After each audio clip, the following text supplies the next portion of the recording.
Hello, so this is a demonstration of how to replace the filters for the 6 and 12-month intervals. The first thing you have to do is to isolate the system. So we would turn off the lever bore valves and at each end with bypass. We turn off here. Now that means there's no water pressure coming into the system, but the system is actually still under pressure. So on the top here are blue buttons that you press, and ensure that you have a drip tray and a bucket nearby, and press this button and water will spurt out, and that means that this is no longer under pressure, and again water will spurt out if you have a quad system on the other two filters. Now once that water's come out, what that means is that the housings can be released. So you gently bring the spanner up that comes when you bought the filter, and you turn it clockwise, and you then hold underneath. It's going to be full of water and it's going to be quite heavy, so have a bucket nearby and gently undo the housing.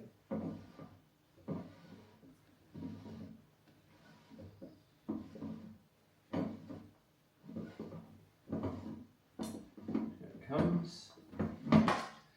Now what happens is that you then, obviously this is full of water, you then take out the filter. This is the bioceramic filter which goes in first,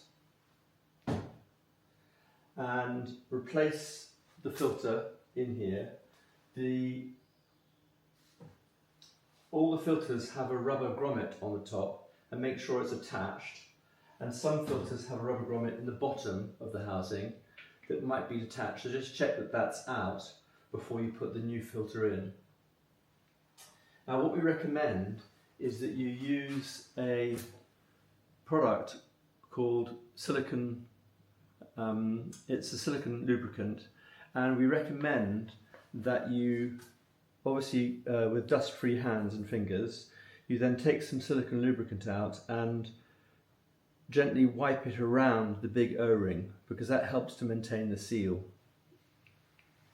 So for the 6-month filter change out, you would leave the bioceramic, which is the first one here, and you would change the sediment filter on the quad system here and a carbon filter here.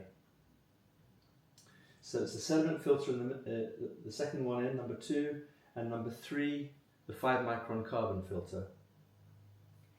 For the 12-month interval, you would change the bioceramic filter, which is number 1, you'd change the sediment filter, number 2, the carbon filter, 5 micron carbon filter, number 3, and the 4th carbon filter, which if your bar pressure is high enough, it'll be a 1 micron carbon filter. If not, it will be another 5 micron carbon filter.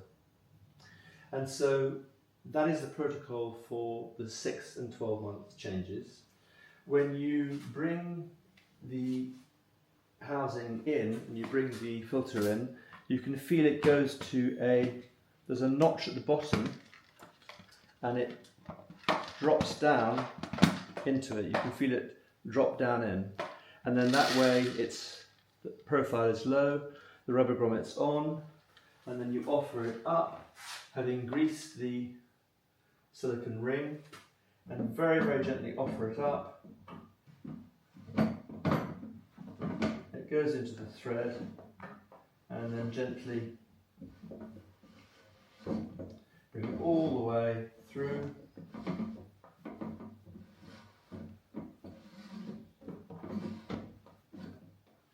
And then this spanner is just meant to lightly tighten it. You don't use a lot of power on this because you don't want to disrupt and take the rubber O-ring out of its seating.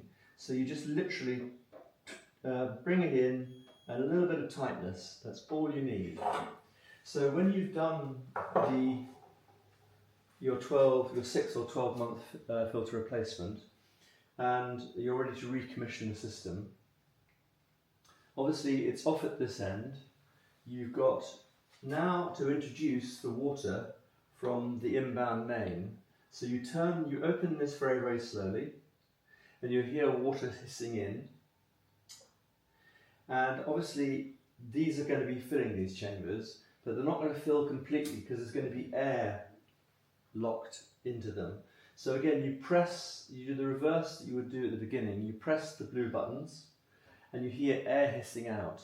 When the air finishes coming out, you get a splutter of water, and when you know the water's coming out, you know that those two chambers are now filled with water. You then repeat the exercise on the second two filters, press the button, let the air come out, hiss out, and then it coughs and splutters, and then suddenly it's just water. That way you know both systems, all systems are filled with water. Now at which point you want to then check with a torch that there's no weeping water coming out of any of the tops of the cylinder housings. If there is, just grab the spanner and just lightly tighten, very, very lightly tighten, and you'll find that the weeping stops. So that's basically the filter swap out protocol for 6 and 12 months. When you know it's all under pressure and it's not leaking, then open up the water into the supply of the house here, and then what you'd do is you'd flush the system for around about 7 minutes until the water runs clear, because obviously when filters are manufactured there is dust and various bits and pieces that needs to be just pushed through as you would with a Brita filter. So you just let it flush for 5, 6, 7 minutes, and then obviously check with a glass of water that it's back to the standard that you'd expect from the system. I hope that's helpful, and that's how you do the filter swap out.